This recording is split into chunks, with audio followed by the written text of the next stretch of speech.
Hi, we are Magda Aldaz, Paula Álvarez and Aida Estudillo, and our topic is school failure. In this video, we will talk about the reasons and causes of school failure, early school leaving, social class and gender differences regarding school failure, and the reduction of school failure. School failure is the inability of an educational system to give compulsory education credentials to all the students, meaning that those who cannot achieve it cannot continue in post-compulsory education. Unfortunately, Spain is a extreme case regarding school failure. There are many inequalities of educational opportunities, but what can affect them? Firstly, we need to take into account the length of education. The longer the study period is, the greater the cost of studying and the highest the inequalities of educational opportunities. Secondly, the barriers and opportunities to study, which may be financial and organizational. Thirdly, the size of the educational system. The bigger the size is, the lower the inequalities of educational opportunities. In addition, there are principles for transferring students from one education level to another. Reaching the objectives criteria means a lower rate of inequalities of educational opportunities. And finally, private education and school fees increase costs of education and the inequalities of educational opportunities. One of the main problems concerning school failure is early school leaving. Problems such as illiteracy or schooling have been a matter of concern for decades in Spain. Early school leaving has been positioned for years as one of the main concerns of educational policy, constituting a priority within the Europe 2020 strategy. Spain has always presented a situation of regression compared to the European environment in terms of schooling. The educational laws introduced since more than 4 decades ago have increased the levels of literacy and schooling at all ages. In 1970, the General Law of Education addressed the objective of compulsory schooling until the age of 14, and it was not until 1990, the year in which the General Regulation Law of the Educational System was approved, when the compulsory schooling age was extended to 16 years. Both laws were aimed at reducing the gap existing compared to the European countries in terms of schooling. However, the early school leaving rate in Spain still presents levels that are practically double the European average. In the year 2015, according to the Eurostat, Spain presents the highest early school leaving rate in the European Union, with a value that amounts to 20%.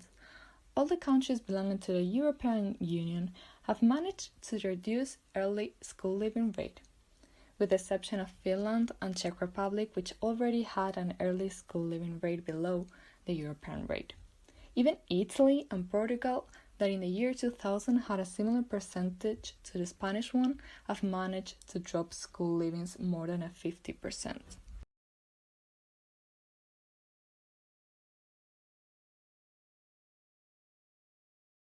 We can also appreciate a lot of differences concerning different regions in Spain.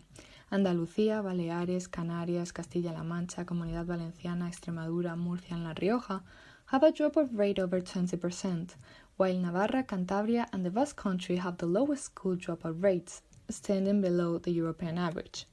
Experts believe that this regional gap may be due to differences in investment and spending in education, the different socio-demographic composition of the population, as well as the unequal influence of the labor market at the regional level. According to the data from the Labor Force Survey of the Spanish Ministry of Education, Culture and Sports, we can observe differences according to sex, age, nationality, and the level of studies of the parents. Early school leaving is an educational problem that affects mostly men. The effects of the gender on early school leaving are caused by several factors, such as worse previous educational performance and the ability of a greater number of opportunities in the labor market.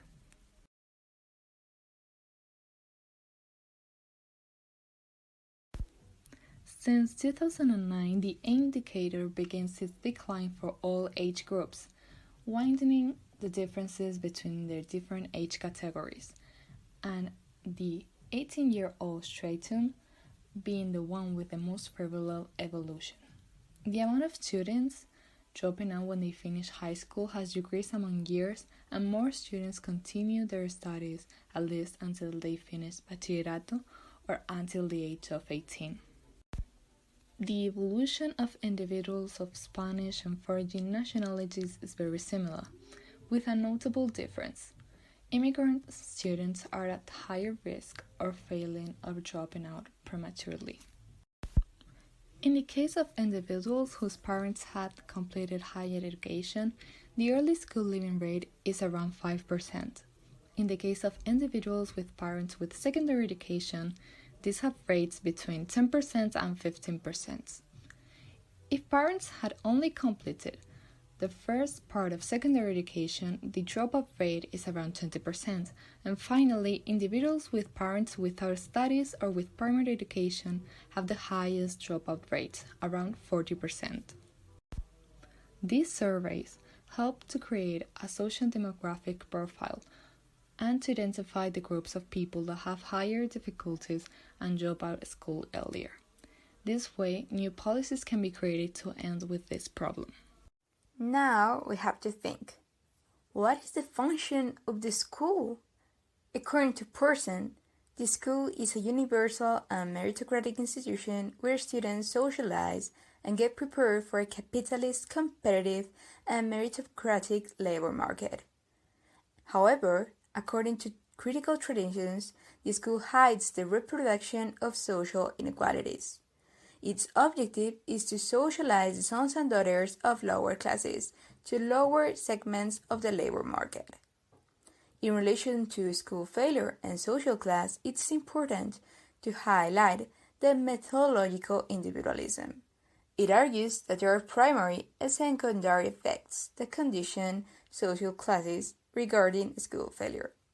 The primary effects are the ones which push the students to keep studying, such as family pressure or genetics. The secondary effects are the ones which attract students, such as the benefits and the costs of studying. Here we can find the floor effect, that consists in the fact that low classes cannot go to a lower position, and the ceiling effect, which means that upper classes cannot go to a higher position. They can only go down, so they feel more forced to study. Middle classes dominate the schools, so everything is more difficult to lower classes. Furthermore, they are prone to choose less prestigious academic possibilities, and these differences are more appreciated the higher the academic grade or stage.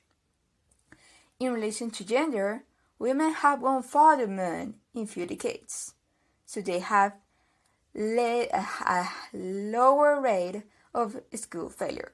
Some of the secondary effects that may have influenced them are: the job offer for less qualified workers is higher in the considered masculine careers. Secondly, if they don't study, they have a higher social pressure for domestic work. And third, the marriage market.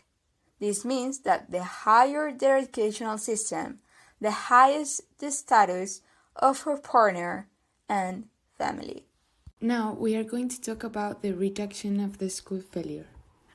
School failure is a serious issue that definitely affects directly to the children and also to their educational process.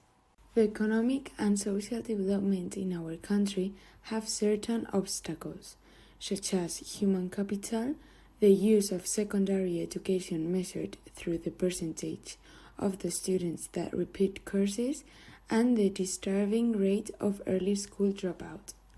These factors impact and increase the risk of social exclusion, especially for the students that do not reach the minimum educational level.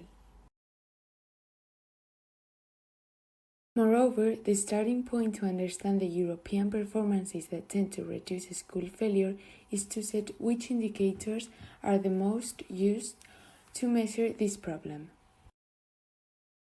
From the international perspective, there are mainly three: the early school dropout, the educational level of the population between 20 and 24 years old with a certificate higher than the secondary, and the percentage of young people with reading comprehension difficulties. Finally, there are different solutions that help and tend to reduce the school failure. Some of them are secondary opportunity programs, scholarships and helps policies, improvement of the students' academic performance and efficiency, students' diversity programs, and reinforcement, guidance and support programs. Although there is nothing that allows us to assure a reduction in the indicators of school failure, there are some recommendations of actions that can be the solution for this issue. These recommendations are the improvement of the general educational level of our population, continue betting for the public investment in education, more attention to the educational compensatory programs to ameliorate the educational indicators, bet on a higher flexibility of the curriculum, avoiding inactive educational material, influence the necessity of the training transversality, enhance the teachers' training, encourage their professional career, and increase their motivation. Continue carrying out reinforcement, guidance, and support programs. Promote the permanent training. Destine funds to the investment of human capital and resources. Increase the law language training and assign sufficient resources to other languages. And finally, increase the use of the new technologies in education. As we have mentioned, it is essential to take into account the school failure, a nowadays very common issue, and try to avoid it and eliminate it in order to achieve the best education for the students in our country. Thank you very much for your attention.